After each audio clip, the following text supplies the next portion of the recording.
কার্তিক মাসে কৃষ্ণপক্ষে ত্রয়োদশী তিথিতেই পালিত হয়ে থাকে ধনতেরাস। হিন্দুদের কাছে এই ধনতেরাস উৎসবটি খুবই জনপ্রিয়। এই পবিত্র তিথিতে দেবী লক্ষ্মী, কুবের ও আয়ুর্বেদের দেবতা ভগবান ধন্বন্তরী পূজিত হয়ে থাকেন।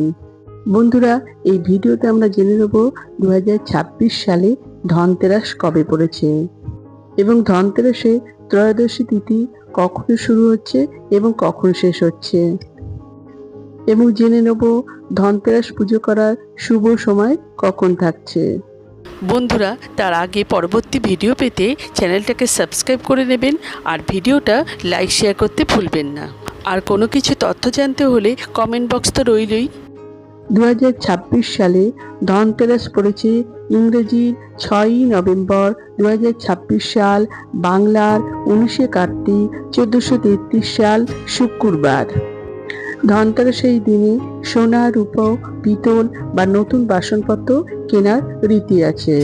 ত্রয়োদশী তিথি শুরু হচ্ছে ইংরেজি 6ই নভেম্বর 2026 সাল, বাংলার 19শে কার্তিক 1433 সাল শুক্রবার সকাল 10টা বেজে 30 মিনিট থেকে।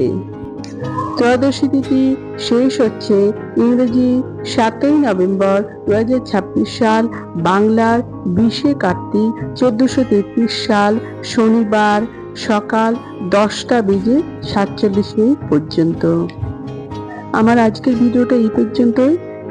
ভিডিওটা যদি আপনারা উপকৃত হয়ে থাকেন তাহলে একটা লাইক, শেয়ার এন্ড সাবস্ক্রাইব করবেন। জয় মা লক্ষ্মী।